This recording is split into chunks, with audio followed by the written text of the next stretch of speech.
بەناوی خوای گەورە سڵاوتان لەبێت بەڕێزان دەنگی بەڵێ بۆ مارکردنەوەی دەستوری تورکیا سەرکەوتنی بەرەسێنا بەپێی ئەنجامی ڕاپرسیەکانی دەستەی باڵای هەڵبژاردنەکانی تورکیا دەنگی بەڵێ لە سەدا 51 و دەنگی ناخێر لە سەدا 48 دەنگەکانی بۆ مارکردنەوەی دەستوری تورکیا بەرەسێنەوە بە میواندەرێک لە بەڕێزان لە ستودیۆی سەرەکی ئارام عەلی شارەزا لە کاروباری تورکیا هەروە لە هەولێرەوە عوسمان ئۆجەلان سیاسەتمەدار هەروە لە ئەنقەرەوە سەلاحەدین محەممەد شرۆڤەکاری سیاسی و ماستەر لە پەیوەندی نێودوڵەتەکان تاوتوی ئەم پرسە دەکەین لا سەرەتا راپۆرتێک دەبینین دواتر لەگەڵ میوانەکانمان درێژە بەم پرسە دەدەین. دەستوری تورکیا هەموار کرایەوە و دەنگی بەڵێ سەرکەوتنی بەدەستهێنا بەمەش سیستەمی حکومڕانی تورکیا لە پەرلەمانیەوە گۆڕا بۆ سەرۆکایەتی. ئەمڕۆ ڕاپرسی بۆ هەموارکردنەوەی 18 مادەی دەستوری تورکیا بەڕێوەچوو 55 ملیۆن کەس لە ناوخۆی تورکیا و نزیکەی 3 ملیۆن هاوڵاتی تورکیاش لە دەرەوە مافی دەنگدانیان هەبوو. بەپێی دەستەی باڵای هەڵبژاردنەکانی تورکیا دەنگی بەڵێ لە سەدا 51 و دەنگی نەخێر لە سەدا 48 بەدەستهێنا بۆ هەموارکردنەوەی دەستوری تورکیا. 14 yıldır da Türkiye'ye hizmet için هەر یەکە لە پارتی داد و گەشەپێدان و بزوتنەوەی نەتەوەی پشتگیری هەموارکردنەکەی دەستوری تورکیایان کردو. پارتی گەلی کۆماری جەهەپە و پارتی دیموکراتی گەلان هەدەپە دژایەتی هەموارکردنەوەی دەستوری تورکیایانە کرد. سەرکەوتنی ڕاپرسیەکە گۆڕانکاریشی گەورە لە تورکیا دروستەکات و کۆتایی بە حکمی 94 ساڵی سیستەمی پەرلەمانی لە وڵاتە هێنا. بەپێی دەستور لەمە دوا سیستەمی حکومڕانی تورکیا سەرۆکایەتیە بێت بەمەش سەرۆکۆماری تورکیا دەسەڵاتێکی زۆری بەپێی دەستور پێدراوە. لەمە دووە سەرۆکۆماری تورکیا بێتە سەرۆکی دەسەڵاتی ڕاپەڕاندن و پۆستی سەرۆکی حکوومەت نامێنێت و دەسەڵاتی هەڵوەشاندنەوەی پەرلەمان و متمانەدان و گۆڕینی وەزیرەکانی کابینەکەی هەیە. هاوکات سەرۆکۆمارە بێتە فەرماندەی هێزە چەکدارەکانی تورکیا. imanıyla, inancıyla, yüreğiyle dikilen aziz milletim.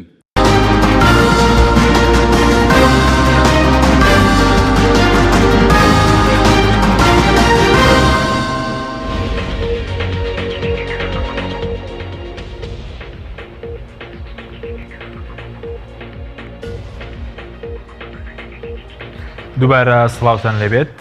بەڕێزان سوپاس بۆ میوانەکانمان کاگاران بەخێر بێنەگە سەرەتا لە بەڕێستانەوە دەست پێ بکەین خوێندنەوەی بەڕێستان بۆ ئەنجامی ڕاپرسی بۆ هەمواری دەستوری تورکیا چیە کە دەنگی نەخێر لە سەدا 51 و بڵین بەڵێ لە سەدا 51 و نەخێری لە سەدا 48 بەرەسێنەوە. بەڵێ دیارە ئەمە ئەنجامێکی چاوەڕوان کراوە بوو بەپێی ئەو ڕاپرسیانەی کە کراون و کۆمپانیەکانی ڕاپرسی کردبوونی چاوەڕوان دەکرا کە بەڵێ سەرکەوێ زۆربەی زیاتری دەنگ بە گۆڕینی دەستور بدا بەڵام تۆزێک زیاتر ینی تەسەوە دەکرا 52 تا 54 ئەوە بێ ئەمە تۆزێک کەمتر بوو ینی 50 شتێک بوو بە هەر حاڵ ئەمە چاوەڕوان کراو بوو بەڵام ئەوەی کە دیارە پێدەچێت کە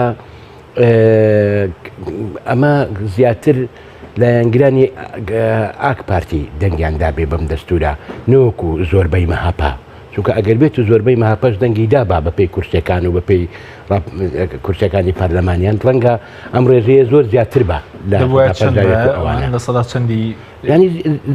دەگەی زیاتر دەبوو لەم ڕێژەیە نزیک دەبوو ینی بەڵام بۆچی وای لێ هات ئەمە لەبەر ئەوەی پێدەچێت لە ناو مەهاپەشدا خەڵکانێک من دەنگیان نەدابێتەوە لە هەمان کاتدا لە ناو ئاکەپەشدا عەبدوڵا گوید و خەڵکێکی دیکەی ئەوانە ڕەنگە کە دژایەتیان کرد بێ و نەخێران هەڵبژاردە بێ بۆیە ئەمە کارێکی چاوەڕوان کراو بوو ئەمە بکرێ لەمە دوازدا ئیتر ئیش لەسەر ئەمە دەکرێ ینی ئەمە دەستی ئەردۆغانی کردەوە بۆ کۆمەڵێک شتی دیکەی زۆر گەورە بەڕاستی بەڵا وەکو چیەنی لە چ بوارێکە دەستی ئەمە کۆماری تورکیا کردەوە بەڕای من ئەم ڕاپرسێ بۆ تورکیا زۆر پێویست بوو بۆچی پێویست بوو ینی تورکیا وەکو دەوڵەت وەکو کیان دەوڵەت وەکو کیان دەوڵەتی کۆن هەڵوەشاوەتەوە دەوڵەتی نوێژ بنیان نەدراوە بۆیە مەترسێکی زۆر گەورە لەسەر دەوڵەت هەیە لە تورکیادا ئاکەپە لەو بڕوایەدایە بە گۆڕینی سیستەم بەو تعدیلە دەستوریە بە گۆڕینی سیستەمی حکومرانی لە پەرلەمانی بۆ سەرۆکایەتی و کۆکردنەوەی هەندێک دەسەڵات لە دەستی سەرۆکدا ئەتوانێت دەوڵەت بپارێزێ لەو بچووک بوونەوەی کە ئەگەری هەیە بچووک بێتەوە لە ئایندەیە بە حکمی ئەو گۆڕانکاریانەی کە لە ناوخۆ و لە دەرەوەی تورکیادا ڕەنگە کاریگەری لەسەر تورکیادا بکە بەڵام ئەمە وەکو بڵێ جۆرە خۆ هەڵخەڵەتان نییەکە چونکە مەسلەی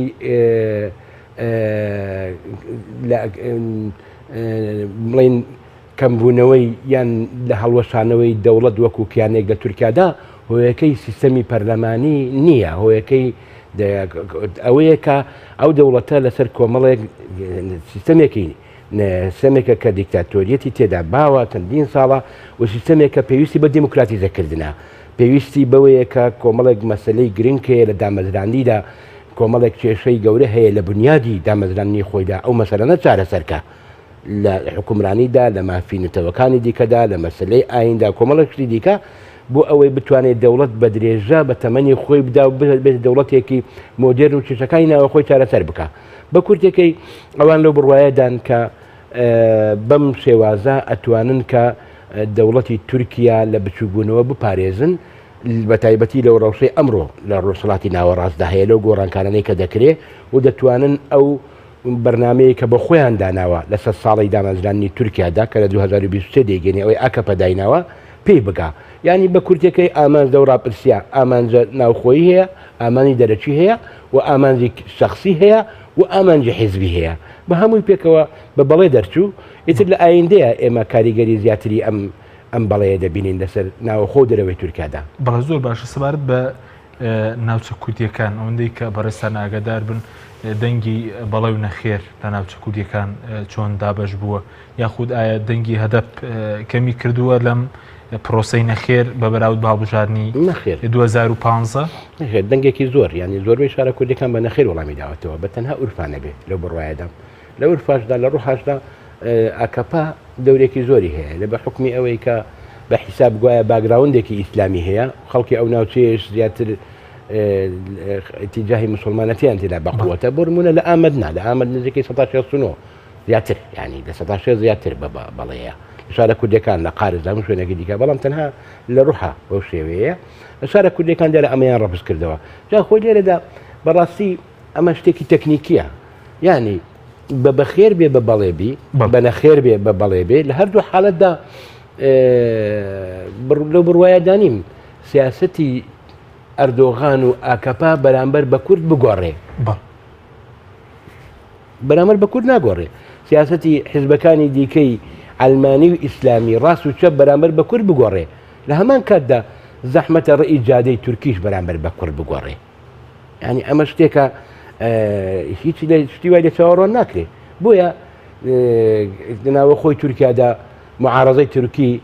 زۆر تەرکیزی کردو دەسرا ئەو مەسلەیە کە نەخێر مانای دیموکراسیەتە مانای ئاشتیە مانای نازانم کۆمەڵێک شتێکی دیکەیە و بەڵێژ مانای دیکتاتۆرەت و تاکڕۆی وشتی لە جۆرە بابەتەیە بە کورتەکەی سیستەم لە تورکیادا لە دامەزرانیەوە تاوەکو هەیە ئەمڕۆکە هەیە سیستەمێکی دیکتاتۆریە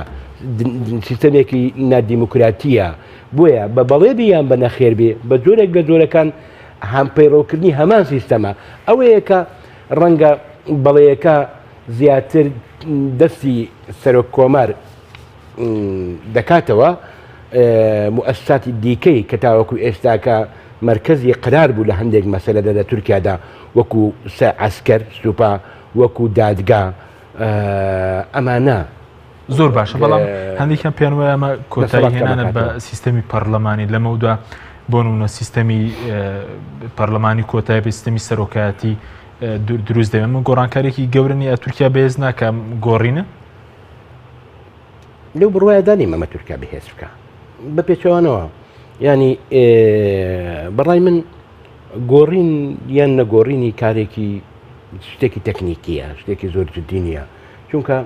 لە 2 ساڵی ڕابردوودا ئەردۆغان ئەوەی کە کردوێتی هەر وەکو سەرۆکی حیزب هەڵسوکەوتی کردووە وەکو سەرۆکی ئەنجومەنی وەزیران هەڵسوکەوتی کردووە سیاسەتی کردووە کاری کردووە ئەوەی کە هەیە چییە ئەمە دەستکراوەتر دەبێت بۆ نمونە ئەتوانێ زیاتر کۆنتترۆلی دەوڵەت بکە بۆ نمونە تورکیا یەکێک لەو دەوڵەتانەیە کە ئینقلابی عسکەری زۆر تیادا بووە چۆن ئینقلابی تێدا بووە و مؤسسەی عسکەری لە بندستی حکوومەت و لە بندستی سەرکۆماریشدا نەبووە سەر بەخۆ بوونە مؤسسەیەکی سەر بەخۆ بووە تەنانەت چونکە لە دامەزرانیەوە تورکیا عسکەرتارە و تاوەکو ئێستاوە هاتووە هەرچەندە ئەردۆغان گۆڕانکاری زۆری کرد ئێستا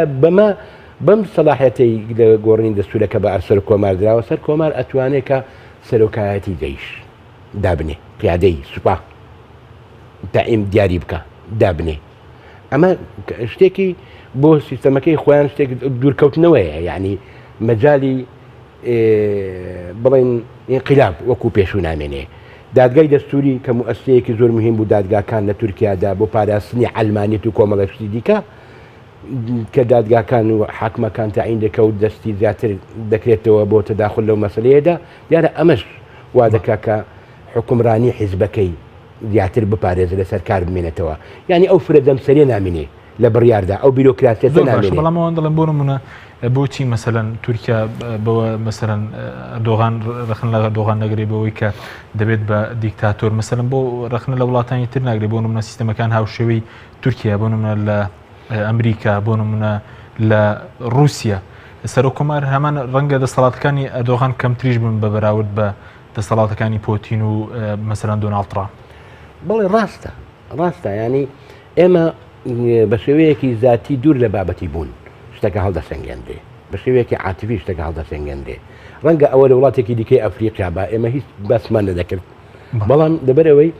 تورکیا وڵاتێکە نزیک ئێمەیە هاوسنوورمانە لە هەمان کاتدا کورد لەوێندەردا هەیە دەوڵەتێکی گرنگی خۆرهڵاتی ناوەڕاستە خۆرهڵاتی ناوەڕاست ناوچەیەکی مهمە لە جیهاندا بە حکمی کۆمەڵێک شت لەبەرەوەشە سیستەم لە وڵاتەدا بۆ ئێمە زۆر گرنگە سیستەمی حکومڕانی بەڕاستی من لەو بڕواایەدام کە ئەم ڕاپرسیە بە هەر ئەنجامەکەی هەر شێک باە ئەو بەرنمەیەی کە ئاکەپە و ئەردۆغان بۆ خۆیان داناوە جێبەجیان دەکرد بە شێوازێک لە شێوازەکان درەنگتر زووتر باشە کەمتر و زیاتر جێبەجیان دەکرد چونکە هەموو حیزبەکانی تورکیا بە ئەلمانی و بە ئیسلامیەوە کە لەو بڕواایەدانیم کە حیزبێکی ئیسلامی لە تورکیادا هەبێ لەو بڕواایەدانیم کە ئەردۆغان و ئاکەپا پارتێکی ئیسلامی بێ بۆ بەڵامان بخان بازۆ کە باگراوندێکی ئیسلامیان هەیە لەو بڕواایەدانیم ئەگانی شتێکی لە زۆرە بابەتیان هەبێ سەیری بەرنامەکەیان کە سەیری بەرنامەی ئاکەپە بکە هیچ شتێکی لە زۆرە بابەتی تێدا نیە باشە یعنی کە دەبێت باوەڕێن بە پرەنسیپەکانی ئیسلام هەبێ یەک لە پرەنسیپە گرنگەکانی ئیسلام چییە؟ دادپەروەریە دادپەروەریە یعنی دادپەروەری لە سەردەمی ئەمڕۆدا دەکاتە دیموکراتیزەکردنی ئەو سیستەمە دیکتاتۆریەی کە چەندین ساڵە لە تورکیادا دروست بووە زۆر باشە بەڵام ڕەنگە بڵێن ئێستا بۆ نمونەوەیان سیستەمی کەمالیستی و لە سیستەمەکەی ئێستای کاردۆغان سەرپەرشی دەکات ینی کامیان دادپەروەرانەترە بۆ کورد هیچیان چۆن هیچیان ئەو بە ژەهر دەتکوژێ ئەمیش ئێستا حکمی ئێستا و هەمان کەمال لە تا تورکیزانە وەکویەکە لە ئەنجامدا یەکە لە ئەنجامدا یەکە وەکو یەکە نیە بۆ نمونە هیچ گۆڕانکاری تێدا نەبووە یەکێک بە فیشک بمریان بە نەخۆشی بمرێن مردن هەر مردنە ئەزانی وەکو دەڵێ مردن هەر مردنە کوشتن هەر کوشتنە ئەگەر بە شێوازی جیاوازیش بێ ئەردۆغان سەردەمەکەی جیاوازە سیرکە سەردەمەکەی جیاوازە ینی لە سەرەتای دامەزراندنیدا دەبینی کە مستەفا کەمال ناموێ بەراورد دێبنەوە ئەو دووە بکەم گەرچی تۆ ئەم لێ دەکەی لە بینی هەردوو لە سەردای دامەزرانی کۆماری تورکیادا ئەمە بڕیاری دەکە حکم زاتیش بە کورد بدە زۆری لە مەسەلە نزیک بوو دواتر کە دەسەڵاتی کرد دەسەڵاتی کردەوە ئەردۆغان لە سەرەتای حکومڕانی لە هەمان شێوازی مستەفا کەمالی پەیڕاو کرد نەرم بوو وەنێ چەند ساڵی ڕابردوو دە باسی ئاشتی کرد باسی نازانم چی کرد باسی نازانم چی کرد بەڵام ئەو قەتل و عامەی کە ئەردۆغان کردی بە ناوی ئاین و بە ناوی ئیسلام مستەفا کەمال بە ناوی ئەلمانیەت هەمان شتی کرد لە تورکیادا بۆیە ئەلمانی تورکیا و بە ناو ئیسلامی تورکیا ڕاستی تورکیا و چەپی تورکیا هەمیان بەرامبەر بە قەزیا نەتەوەیەکانی کورد هەمان هەڵوێستیان زۆر باشە بەڵام لە ئەو مافانەی کە ئێستا لە کورد لە تورکیا هەیە کە پارتی کوردی هەیە مەسەلەن بە ناوی کوردی نیە زۆر باشە بەڵام پارتی ناوی کوردی ئێستاش قەدەغەیە لە حیزبێکی کوردی بنرێ بەڵام ڕێگە درراوە کە جۆرێک لە پارتێکی کوردی لە پەرلەمان هەبێ ینی هەمان ئەمە لە ئەنجامی پێشکەوتنی خەباتی کووردا لە ئەنجامی گۆڕینی تەوازوناتی دەولی و ئیقلیمیە. بەڵام پەیوەندی بە زۆرەکان پەیوەندی بە سیستەمی حکومڕانی شەوە نییە؟ نا چونکە گۆڕانکاری دەرەچی و گۆڕانکاری ناوەچی وای کردووە نەوەکو گۆڕینی سیستەم نەوەکو عەقڵیەتی ئاکاپا ذهنیەتی ئاکاپا ئەمە وای نەکردووە یعنی شتەکە لە ناوە خۆی عەقڵیەتی ئەردۆغان و ئاکاپۆوە سەرچاوی نەگرتووە بەڵکو گۆڕانکاریەکان و ئەوەیان فەرز کردیا ئەمڕۆ کە کەناڵێکی تورکی کوردی هەبێ بە زمانی تورکیا و ئەو کەناڵێکە بە زمانی کوردی شەیە چی بە کورددەدا لە وڵاتەدا جگە لە ڕەقس و لە دەنس و لە دوو شتێکی دیکەی خراپ کە کاریگەری زۆر خراپی لەسەر کورد هەیە جگە لە هەندێک شتی دیکەی کە بە خۆیان بەرنامەکەیان بۆ زۆر باشە ئەگەر بین و سەر مەسەری هەڵبژاردنەکەی ئەوەی کە بۆچی هەدەب کە مەسەرەن پارتێکی کوردیە لەگەڵ مەسەرەن پارتێکی کەمەل ئاتاتورک لێک بەرەدا بوون یعنی چی ئەویان کۆکردونە دەکرا مەسەلەن هەدەب هاوپەیمانێتی تر پێک بێنێت بۆ ئایندەی کورد باشتر بێت لە وڵاتە؟ زانی بەشداربوونیان بەشدار نەبوون لەگەڵ ئاکاپا بەدەست هەدەپە نییە بەدەست ئەوەیە کە هێزی لەدەستە ئەویش ئەردۆغان و ئاکەپەن ینی بە دڵنیاییەوە من دەمەوێت بابەتی بم نەوەکو کوردانە سەیری مەسەلەکە بکەم لە چەند ساڵی ڕابردوودا ئەمانە ویشتیان نزیک بن و هەوڵی ئاستی درا و هەوڵی دانیشتنرا و کۆمەڵەشی دیکە کرا بەڵام دوجار هەر ئاکەپە خۆی تێکیدا هەر ئاکەپە خۆی تێکیدا لە پەرلەمانەکە لێ پەرلەماندا بینیت ینی قسەکردنێکی کوردی چۆن تەعاملی لەگەڵ کرا کوژن و بڕینەکان چۆن تەعاملی لەگەڵ کرا ئەو هەموو هێرشا ئەو هەموو دەگیرکردنی سەرۆکی شارەوانیانە پەرلەمانانە ئایا بەرامبەر بە جەهاپە و بە مەهاپەوایان کرد بۆچی بەرامبەر بە پەرلەمانتاری کوردوا دەکەن چی کردووە یعنی چ پێشێلێکی دەستوری کردووە چ تاوانێکی کردووە ئیلا ئەوەیە کە کۆگ نییە لەگەڵ سیاسەتەکانی ئەودا باشە بۆیە یعنی لێرەدا مەسەلەکە ئاکەپەیە کە نەویستی هەدەپە لێ نزیک و نەویستی مەسەلەکان چارەسەر بکە بە شێوەیە لەناو پەرلەماندا و مەسەلەن چارەسەر بکرێ ئەگە ویست بای یەک لە خاڵەکانی تعدیلی دەستوری وانە داینابە بۆ لەو هەژدە خاڵەدا یەک لەوانە مەسلەی چارەسەرکردنی کێشەی نێتەوە کە کورد بە وانە کێشەی ئەتنیکی بە ئەتیرافی دانی بەوە دانابە بزانە هەموو هەتە بە دەنگی دەدایەیاننا هەدەپەش بیگوت با دەنگی مەدێ خەڵکێکی دیکەی کورد دەنگی دەدایە یعنی خەڵکی کورد ئەمڕۆ کە تا ئاستێک وشیارە لەکردن کاریگەری حزبەکانیش دانیا لە هەموو پارچەکاندا زۆر بەڵام پێ دوای هەدەپ حاڵە نەبوو لەگەڵ پارتێکی کەمال ئاتاتورک لێک بەردابان ینی بۆ نمونەگەر لەگەڵ ئەردۆغان اتفاق کرد بە مەسەرەن لەگەڵ ئەمە بە ڕەنگە نەیتوانێت بێ کۆمەڵێکشت بۆ کورد لە دەستور بەرز بێنێت تەحالوفێکی زمنیە یعنی تەحالوفێکی ئەو مەبدەئی نییە تەحالوفێکی انتخابیە تەحالوفیش نییە ئاکەپە خۆیان هەدەپە دەتوانن وەڵامی ئەوە بدەنەوە دەتوانین لەوان پرسی بەڵام بەڕای من ئەمان جەهاپە دەنگی بدا بە نەدابا بە بەڵێیان بە نەخێر هەدەپە دەنگی بە نەخێری دەدا چونکە لەگەڵ سیاسەتەکانی ئەواندا نەدەگونجا لەبەرەوە بوو دەنگی نەخێریاندا بەڵێ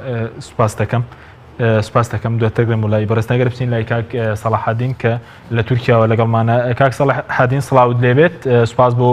بەشداریکردن لە بەرنامەکەماندا سەبارەت بە بەڕێوەچوونی هەڵبژاردنەکانی ڕاپرسی بۆ هەمواری ئەمڕۆی دەستوری تورکیا پێتان وایە ئەم ڕاپرسیەوە سەرکەوتنی دەنگی نەخێر چی لە دۆخی تورکیا چی لە دۆخی ناوخۆیی و مەسەلەی کێشەی کورد و ئایندەی تورکیا دەگۆڕێت؟ بسم الله الرحمن الرحیم هەڵبەت پارتی دادوگەشە لە چەند مانگێک پێش ئێستا پێشبینی زیاتری دەکرد لەوانەیە چەند ناوەندێکیش پێشبینی زیاتریان دەکرد لەم دەنگە بە تایبەتی کە ئەگەر حساب بۆ ئینتیخاباتی ساڵی 2015 بکەین کە پارتی نەژاد پەرستی مەهەپە نزیکەی 11 هیناوە ئاک پارتی یعنی پارتی دادوگەشە نزیکەی 147 و هەندێکی هینا دەبای ڕێژەکە زۆر لەوە زیاتر بێ بەڵام بەڵگەی ئەوەیە کە بەشێکی زۆری پارتی مەهەپە یعنی پارتی نەژاد پەرستی بزاوی نەتەوەیی دەنجیان بە نەخێر داوە هەر لە بیر و باوەڕ و لە دەربڕینەکانی خۆشیان هەتا لە بە ئاشکرا هەواداران و لایەنگرانی مەهەپە ئەمەیان ئاشکرا دەکرد کە ئەگەر دەستمان ببڕدرێ دەنگ نادەین بە بەڵێ هەڵبەت ئەوە ینی تەسیرێکی زۆر سلبی کرد بووە شکستێکی معنەوی لە بۆ هەوادارانی بەڵێ بەڵام بەگشتی بەنسبەت پارتی دادوگەشە لەبەر ئەوەی حیزبێکە هەواداران و لایەنگرانی ئەم پارتە زیاتر فۆکەس لەسەر شخصی ئەردۆغان دەکەن بۆیە زۆربیان دەنجیان بە بەڵێ داوە و دەنگی بەڵێش وای کردووە کە بە ڕێژەیەکی زۆر کەم سەرکەوتن بەدەست بێنێ و گۆڕانکاریەکەەوە پێشبینی دەکرێت کە لە ماوەی خۆی دەبێت لە ماوەی 2 ساڵی داهاتوو جێبەجێ بکرێت گۆڕانکاریەکانی دەستور بەڵام لەوانەیە بە پێشتریش بەهێخسترێ هەڵبەت زیادبوونی دەسەڵاتی سەرۆکی تورکیا لەوانەیە زۆر لایەنی تووشی دڵە ڕاوچێ دەکات بەڵام لە ئاک پارتی ئێستا بە سەرکەوتنێکی گەورە دادەنێ لەبەر ئەوەی بەلایانی کەمەوە ینی مینیموم سەرکەوتنی لە نیوە زیاتریان بەدەستێناوە. زۆر باشە. ئێستا دوای ئەنجامی هەڵبژارنەکان و دوای ئەنجامی بڵین ڕاپرسیەکە ببوورە و سەرکەوتنی دەنگی نەخێر ئێستا پارتەکان ئەم پارتی داد و گەشە پێدان ئەم بەرەکەی تر بەرەی پارتی گەلی کۆماری و هەدەپە چۆن تەعامل لەگەڵ ئەم ئەنجامانەدا دەکەن؟ کامە پارتی؟ بەڵێ گوێم لێ نەبوو. سەبارەت بە ئەنجامی ڕاپرسیەکە کە ئێستا دەنگی بەڵێ سەرکەوتنی بەرەستێناوە کارتێک هەریەک لە داد و گەشە پێدان و ماپە پشگیریان دەکەوە سەبارەت بە دەنگی نەخێر سەبارەت بە دەنگی نەخێر کە پارتی گەلی کۆماری و هەدەپە پشگیریان دەکرد پێدان وایە لەمە دووە ئەم پارتانە چۆن تەعامل لەگەڵ نەتیجەی ئەم ڕاپرسیەدا دەکەن؟ ئەم پارتانە هەر لە ئێستاوە ناڕزای خۆیان دەربڕیوە پارتی جاپە ینی پارتی گەلی کۆماری لە دوایین بەیاننامەی خۆی دەڵێ کاری ساختەکاری ئەنجام درراوە هەڵبژاردن لە زۆر شوێنان دووچاری تەزویر بووە و اعتراض تەقدیم دەکەن و بە گوێرەی بەیاننامە و لێدوانەکانی ئەوان ساختەکاریەکان زۆرن حساب بۆ 2 ملیۆن دەکەن بەڵام جارێ نازاندێ دەڵێن کارتی بەبێ مۆر نەکرا و زۆر داخل کراوە هەتا ئێستا شتێک دیار نیە بەڵام ڕۆژانی داهاتوو بەرچاوڕوونی زیاتر دیار دەبێ بەڵام دەتوانم بڵێم ئێستا لایەنگران و هەوادارانی پارتی دادوگەشە لە شەقام و بازاڕەکاندان هەر ئێستا دەنجی ئاهەنگ جێڕانیان دێ کە من قسە بۆ جەنابەت دەکەم ینی بە سەرکەوتنی دادەنێن ئەگەر سەرکەوتنێکی کەمیش بێ باستەمیش بێ هەر سەرکەوتنە بۆ یان چونکە گۆڕانکاریەکە دەکرێتە بواری جێبەجێکردنەوە. بەڵێ زۆر باشە لەگەڵمان ببینێرەوە کاک سەلاحەدین نەگەڕێنەوە لای بەڕێستان ئەگەر بچین لای کاک عوسمان ئۆجەلان کە وابڕێر و بەڕێزیان لە ستۆدیۆ لەگەڵمان بێت ئێستا لە ڕێگەی تەلەفۆنەوە لەگەڵمانە کاک عوسمان زۆر سپاس بۆ بەشداریکردن لە بەرنامەکەماندا بە بڕوای بەڕێستان ئەم سەرکەوتنی دەنگی بەڵێ لە ڕاپرسی بۆ مارکردنەوەی دەستوری تورکیا چ گۆڕانکارێک دێنێتە ئاراوە سەبارەت بە مەسلەی کورد هیچ کاریگەریەکی دەوێت لەسەر مەسلەی کورد لە تورکیا؟ پارتیە دادوگەشە پێغەمبەری ئەردۆغان سەرکەوتنێکی زۆر لەواز بەدەستوونی ئەنجامی ڕەفەڕەندوم ددا خویاکردن و خەڵک سەرکەوتنێکی گەورە نەدا بەرز ئەردۆغان سەرکەوتنێکی لاواز دوی و یانە ئەم دکانم بێت لەگەل شیاربوونێکی سەرکەوتنی و سیبەرە شکەستن لەسەرە ji bo jî berez Erdogan wek ku tasawur dikir serkeftinek nikabû bi destwaniya navê din de jî em bêjin xelkî ku naxêr gotu jî em bên destkeftnî ku bikaribin li dijî desthilatiyê rawestin bi destûnîn bi vî avî em dikarin bêjin dir meydana de ne serkeftin ne jî şikestin heye ji bo jî em dibêjin desthilatiyê Tirkiye ku pengav vabêje jî pêwîst e ku li her du li hemû layê xwe binêre gor vî pengav vabêje bi taybetî jî li encamê li Kurdistan didin xuya kirin ku siyasetî partiya dad û gêşepêdan qebûl nahatiye kirin xelkî Kurd mesajekî wisa dide ku pêwîst e ev siyasetî şer ji bo her du aliyê jî bidin rawestandin siyasetekî taze li Kurdistan bê pêş. بەڵێ زۆر باشە سەبارەت بە گۆڕینی ئەم سیستەمە لە پەرلەمانیەوە بۆ سەرۆکایەتی هیچ سوودێکی بۆ تورکیا بەگشتی و بەتابەتی بۆ کورد هەیە؟ Yani amcanın rozana tamamindir navalıziye kedir. Türkiye'ci alıziye. Prizgiri gevre bu ne küçüken ne bu ne? Prizgiri keva gevre bu ne? Derevşeki bu sada peyvise ku yek desilati beta dürüst kirin. Desilatiye ki bir istikrar. Jibuy desilatiye ki bir istikrar. Ev pengava başa ve kullisler bir pengavi xabatek bekirin. Ve kambejin ittifaka Partiya Nijat Perest u AK Parti ne? Yani Partiya da GSP'den peyviste ku ittifaka Kurdu Türk bekirin. Hezin siyasi Kurdu, hezin siyasi Türk pek ve gerdin galati gabibinin ittifaka binne peş. Ev ittifaka dürüst ve ez bavarım ku bu peki kendeki helbijartına ki peşvakt بکارم دستلاتی که خورد پیش بخینن و پشتی دستلاتی پنگاوی گورد با ویزن و پرزگری که ترکیه بر و چاره سریه بزن یعنی پیوستی به حل بجارتنه که پیش وقته و دعوا حل بجارتنه پیش وقته بی اتفاقی پارتی داد و گشپیدان و هادته دستلاتی که خورد به میدانه و لسر وی اساسی پنگاوی گورانکاری این پرزگری که ترکیه چاره سر بکن و بر و پیش بناوتن بناوده زۆر باشە بە بۆ چوونی بەڕێستان دەبێت لەمە دووە هەدەپەک پێشتر بە نەخێر دەنگی بۆ هەمواری ڕاپرسی دەستوری تورکیادا ئێستا دەبێت چۆن مامەڵ لەگەڵ ئەم نەتیجەیەدا بکە کە دەنگی بەڵای سەرکەوتنی بەرەسێنا دوایە خۆناغا پێ دوایە باشن کارێک کە هەدەپە و لایەنە کوردیەکان لە تورکیا لەگەڵ دادوگەشەپێدان بیکەن چییە؟ Yani ben hamut kıştı. Yani müttefik partiye daduguşapıdan MHP bu. Yani partiye devlet bahçeli bu. Devlet bahçeli hezeki zor kemle, hezeki parazvani devlete. Hezi parazvani devlete gorenkari nabe. Jibuyi Bariz Erdoğan o AK Parti birlikeki galat da o. Hezi heri taze elini Partiya daduguşapıdan bu lay kurzi hadef bu. Peyviste ku siyasete Kurdu Türk ittifak bukünün mukabil az 2 sali raburcu da şerek ku halk daxazi halk ne bu? O halk da eşya taybeti Kurdistan viran bu. Şerek insan halk da xuyakirin ku nelgene. Halk şiar bu ne? Bu AK Parti, bu hadef ekir ku siyaseti qabidin guardı. Peyviste kudnavar ve harbi ezada AK Parti ve HDP'de ittifaka kebir servi ittifakı gorankari Türkiye binler rojan jiboyu pengabavi. بەڵێ زۆر سوپاس بۆ بەڕێز عوسمانەوە جەلان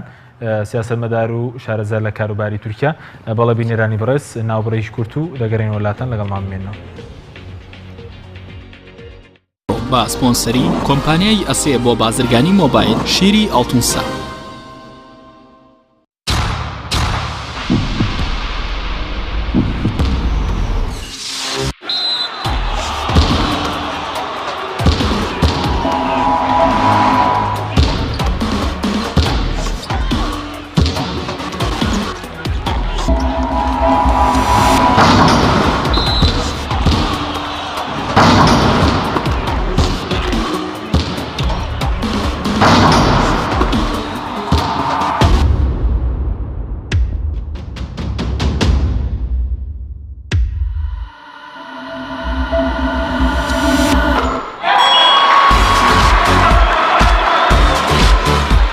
سەرکەوتنە گەورەیە تەنها شیری وشکی ئاڵتونسای تەمێکی ڕاستەقینە و 100% سروشتی نۆشی کەو هەمیشە بە بەهێزی بمێنەرەوە. ئەسێ ئەمڕۆ جیاوازتر دەردەکەوێت. ئەسێ ڕنگ و هێز و توانایەکی نوێ پێشکەش دەکات. زیرەکێکی ڕاستەقینە و متمانە پێکراوە. ئەسێ Q6 نوێترین مۆبایلی زیرەکە و کردنەوەی لەلایەن پەنجەمۆری خاوەنەوە کار دەکات. ڕامی 3 گیگابایتە و میمۆری 32 گیگابایتە و کامێرای سەرەکی 13 مێگاپیکسڵە و کامێرای پێشەوەی 8 مێگاپیکسڵە. ئەسێ یەکەمین مۆبایلی مارکەی کوردی 4G LTE.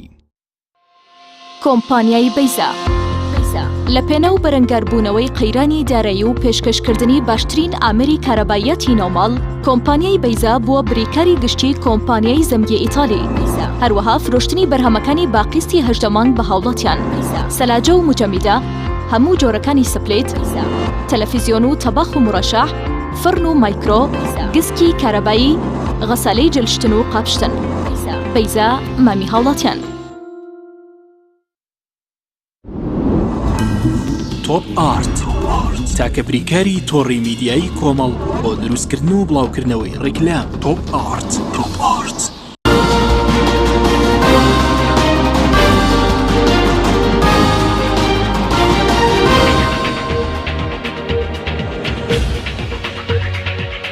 دووبارە سڵاوتان لەبێت بەڕێزان. کاک سەڵاحەدین ئەگە بگەڕێنەوە لای بەڕێزتان سەبارەت بە مەسەلەی گۆڕینی سیستەمەکە لە پەرلەمانیەوە بۆ سەرۆکایەتی و سەبارەت بە پرسی کورد لە وڵاتە، پێتان وایە دوای ئەم گۆڕانکاریە کە لە سیستەمی پەرلەمانیدا نەتوانرا کێشەی کورد چارەسەر بکرێت، ئایا پێتان وایە بۆ سیستەمی سەرۆکایەتی دەتوانرێت کێشەی کورد لە وڵاتە چارەسەر بکرێت؟ بەڵێ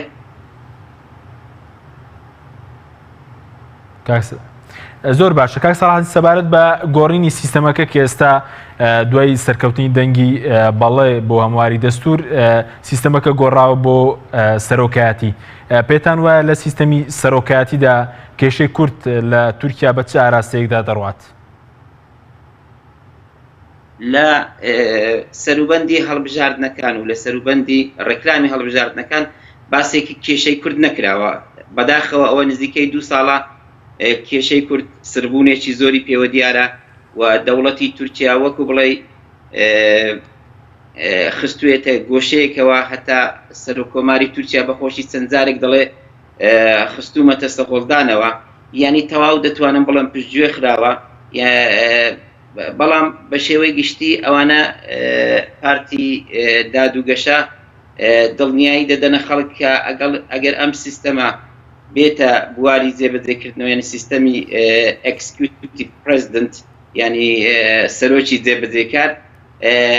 ڕاپەڕاندنی کارەکان خێراتر دەبێت و زۆر فلێکسیبیلیتی مرونەت زیاتر دەبێت لە جێبەجێکردنی بڕیارەکان و دەسەڵاتی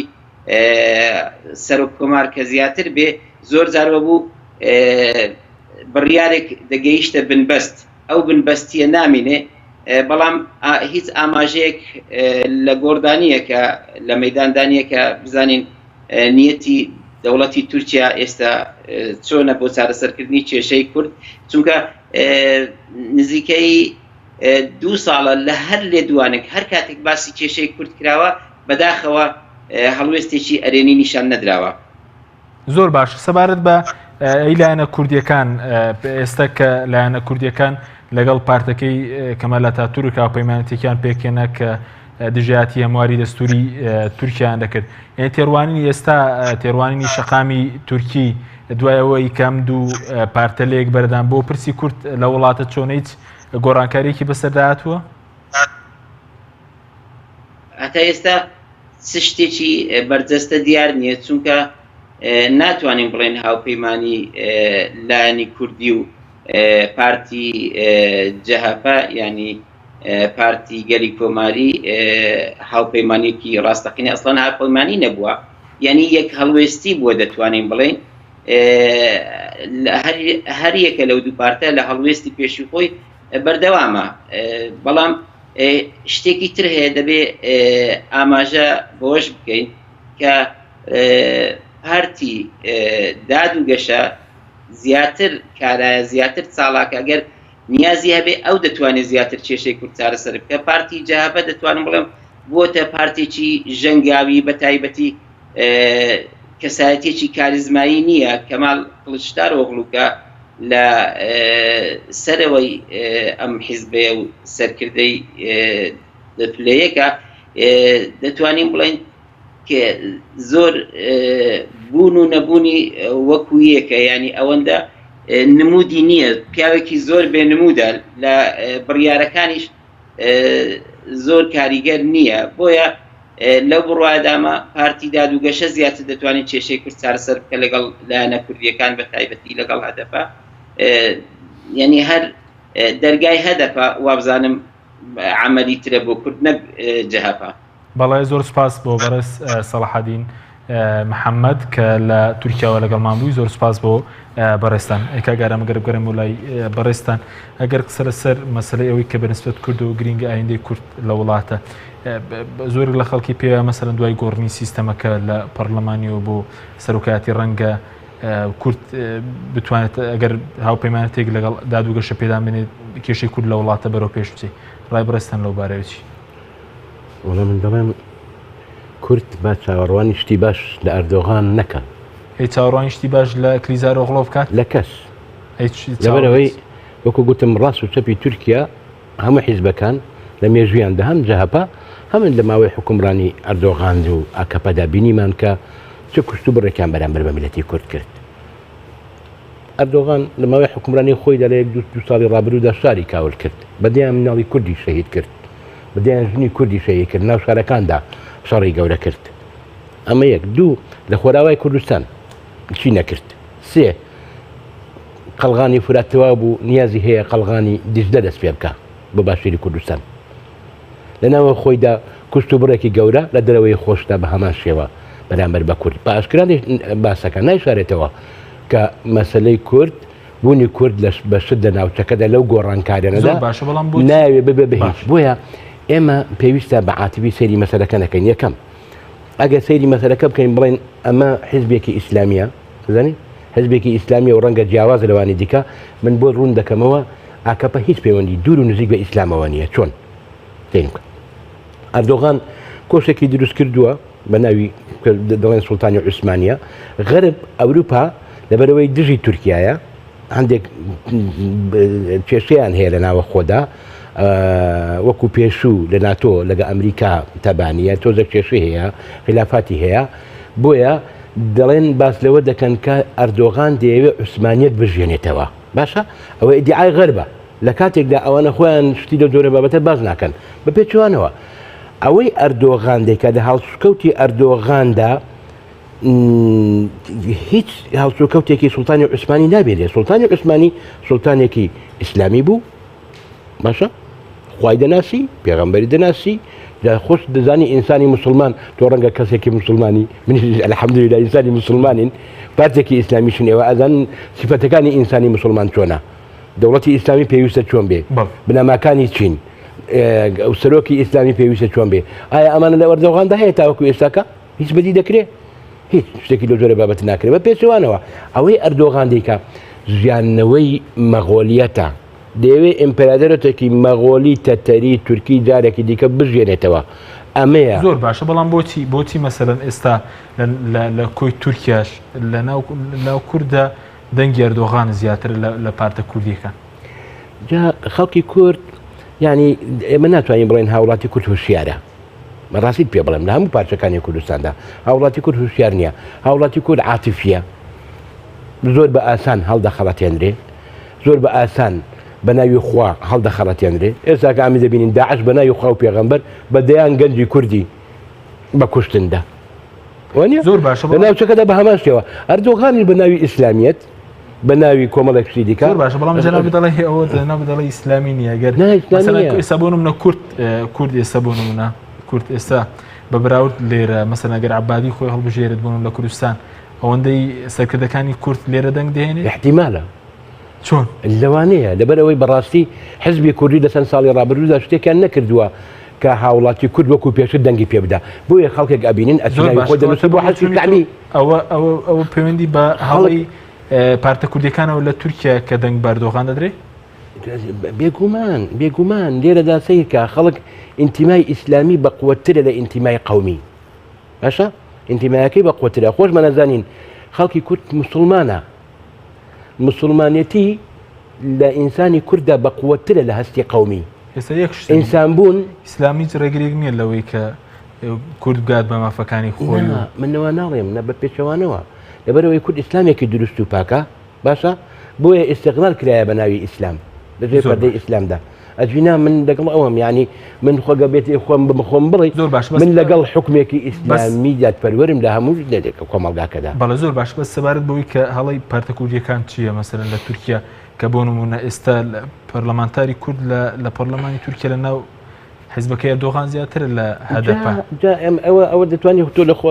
لەوان بپرسی بەڕاستی مەسەلەی سەرەکی لەم بابەتەدا ئەوە نییە کەم و کورتی ئەوان چ کەم و کورتی ئەوان چ نیە کاک حەکیم ینی چۆن ئەگەر هەموو کورد ڕەتی کردباوە پێگەی خوێنەوەیکی تر نەبوو بۆ کورد لە تورکیا نەخێر بەڕای من کورد ڕەتی کردباوە کورد قبولی کردبا هیچ دەوەزعەکە نەدەگۆڕا بە بەڵێ بایان بە نەخێر بە هیچ شتێکی تەکنیکیە باشە شتێکی تەکنیکیە ئەوەی کە هەیە ئەردۆغان لەو بڕوایەدایە و جەهاپەش لەو بڕوایەدایە ینی مەهاپە ببوورە دەوڵەت لە تورکیادا لە مەترسیدایە لەو بڕوایەدان بەڕاستی مقاومات و تەوازوناتی کە بووە هۆی دامەزانی کۆماری تورکیا ئێستاکە نەماوە تەوازوناتی مەسەرەن دەولی گۆڕاوە تەوازوناتی ئیقلیمی گۆڕاوە وەزعی ناوەخۆ گۆڕاوە بەڕاستی بۆیە ئەو ڕەکیزانەی کە تورکای لەسەر دروست بووە ئێستاکە زۆر لاواز بووە لەبەر ئەوانە دەزانن لەو گۆڕانکارێنە ناوچەکەدا هەیە ئەگەری هەوەیە بچوو ببنەوە بۆیە بۆ پاراستنی دەوڵەتی تورکیا ئەردۆغان هەوڵەدا سیستەم بکاتە سیستەمێکی سەرۆکایەتی وەکو دەوڵەت بۆ درێژەدان بە تەمەنی دەوڵەتی تورکیا بۆ درێژەدان بۆ سیستەمە نادات پەروەرە لە هەمان کاتدا بۆ زامانکردنی دەسەڵاتی ئاکەپا لە چەند ساڵی داهاتوودا وەکو حیزب بۆ زەمانکردنی سەرۆکایەتی کۆمار بۆ خۆی وەکو شەخص لە چەند ساڵی داهاتوودا باشە ئەوانە هەمووی ئەوها کۆ دەبێتەوە ئەوە هەموو ئامانزی ڕاپرسەکەیە زۆر باش سەبارەت بەوەی کە دوپرسیان سەوار بە کاریگەری ئەم هەمواری دەستورە لەسەر عێراق و لەسەر هەرێمی کوردستان هیچ کاریگەریەکی دەبێت بەڵێ بێگومان ینی ئێستا کە ناوچەکە بە وەزعێکی زۆر چارە نووسازا تێپەڕ دەبێ ئەو شەڕە گەورەی لە سووریا و عێراقا بە ناوی داعش و هێز کۆبوونەوەی هێز لەوێندە لەو ناوچەیەدا و هاتنی ترەمپ و ئەو سیاسەتەی ئێستای وە خەریکە جەنگێکی گەورە بەرپا دەکا لە ناوچەکەدا وایە تەنانەت احتیمالی هەیە لە کۆریای باکووریش بدا زۆر ممکنە شەڕێکی گەورە لەوێندەدا بخڵقێنێ لەبەر ئەوەش ئێمە بەڕاستی ڕوبەڕووی جەنگێکی زۆر گەورەین لەو ناوەدا کوردیشەیە تورکیاش دەیەوێت بەرژەوەندەکانی خۆی بپارێزی بۆیە لە سیستەم لە بوون بە سەرۆکایەتی سیستەم لە تورکیا دەکراوە بوونی دەستی ئەردۆغان لەو بڕوایەدا بە هێزێکی زۆر گەورە بچێتە سەر کورد هەم لە ناوە خۆی تورکیادا هەم بە خۆرئاوای کوردستان هەم لە باشووری کوردستانیشدا ئەمانە ناشارنەوە دەڵێن قەڵغانی دژدە دەست پێ دەکەن قەڵغانی زلە بۆ چییە بۆ قەندیلە بۆ سنگالە بۆ کەرکووکە بۆ مووسڵە بەڕاستی ئەمەیە ینی بۆیە ئێمە چاوەڕوان نەبین کە ئەردۆغان خێرێکی پێ بۆ کورد خۆزگا خێرێکی پێ با مەسلەی چارەسەر بۆ بەڕێز ئارامعەلی شارەزا لە کاروباری تورکیا سوپاسی بەڕێز دەمەکەین کە لە سودۆی سەرەکی لەگەڵ ماوەی سوپاس بۆ بینەرانی بەڕێز تا بەرنامێکی تر خواتان لەگەڵ